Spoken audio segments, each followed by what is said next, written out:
just like a good example, just like a wireless router, gives you internet, but you don't necessarily experience it directly.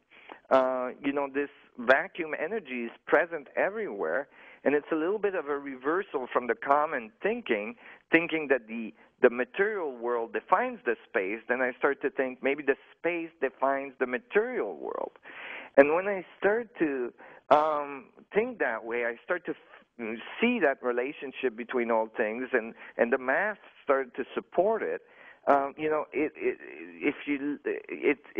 It leads you to realize that maybe this great adventure we're on is actually a feed from the whole universe, and the multiverse and the megaverse, that we're on the very end of this fractal structure of space, looking back at ourselves, looking back at the universe, and learning about ourselves. That it's a whole network of information that we're part of, and that we're not actually isolated, but we're part of this amazing willworks of nature, and we're like little probes learning and exploring the universe from our own very specific perspective. Could you say at this point, based on what you've been putting together all these years as a physicist, first and foremost, that there's got to be some design behind all of this, that it just didn't happen by a roll of the dice?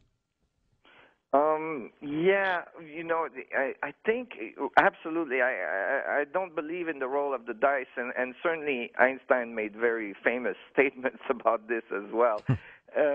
But I think that it's a self-organizing system that it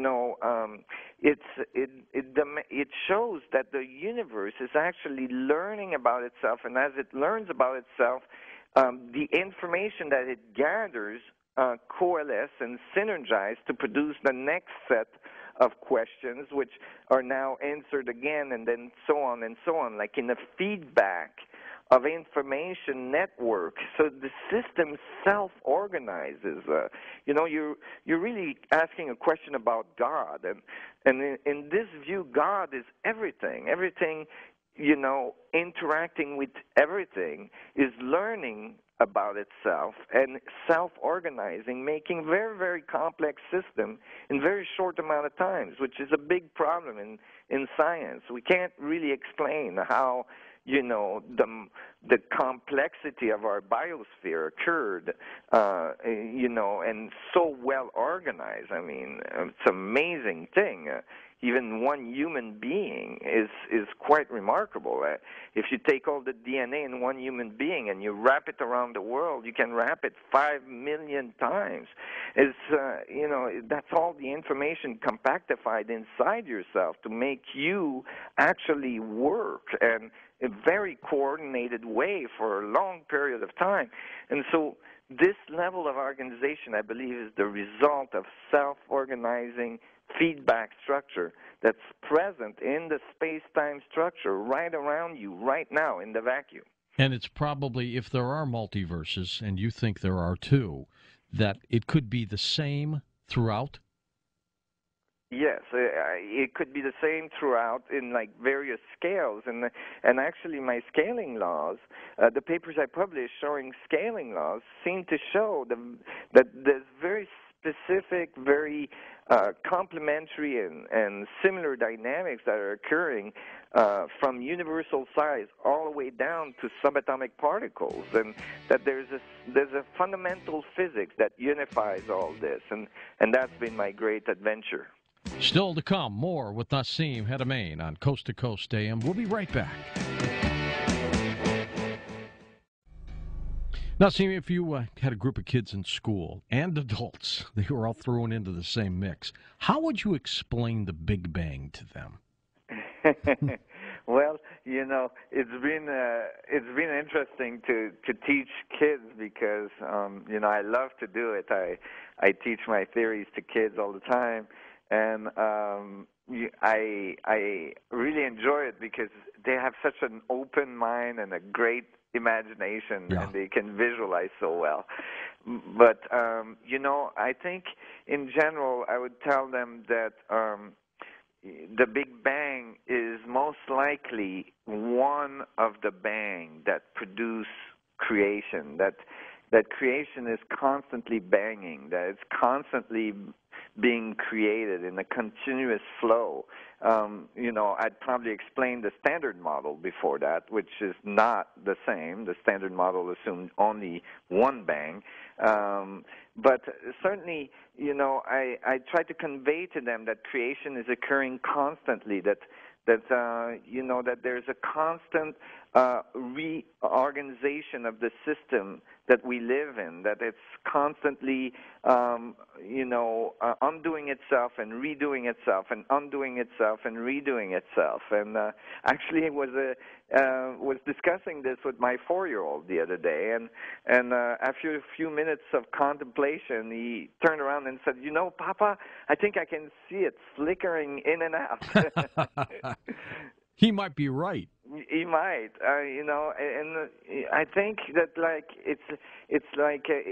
was saying, it's this constant update of information that occurs in the universe that feeds back onto itself and reorganizes the system to continuously create higher and higher levels of complexity and higher levels of organization. And we see it in nature everywhere, and we're actually evidence of it ourselves.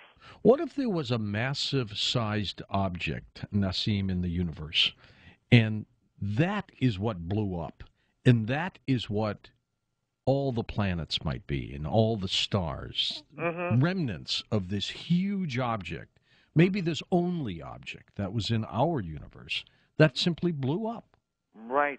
Well, that's very close to the standard view of the Big Bang. Either than the standard view starts with a very, very small object, an object the size of a singularity, which is 10 to the minus 33 centimeters, very, very small, billions of times smaller than an atom. The human brain can't even comprehend that, can it? Yes, and and there's evidence for it. And actually,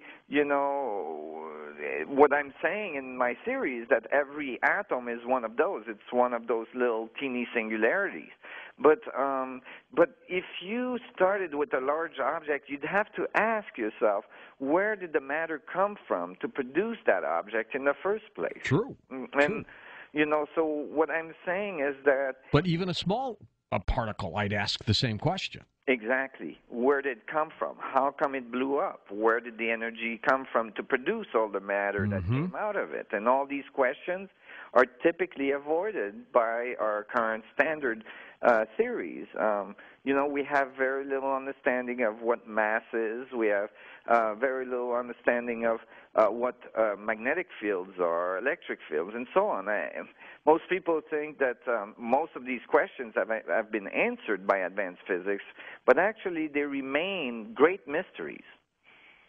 They're huge mysteries. Yes. And I'm not sure, not to put down folks who are physicists by any means, but I'm not sure if you had 10 physicists in a room, you'd come up with the same theory. You might come up with 10 different theories. Absolutely. Actually, that's one of the major issues in physics, that there's not necessarily a consensus on the views of the appropriate physics. Certainly, there's a standard view, and that's the view that's taught in universities by college professors and so on. But,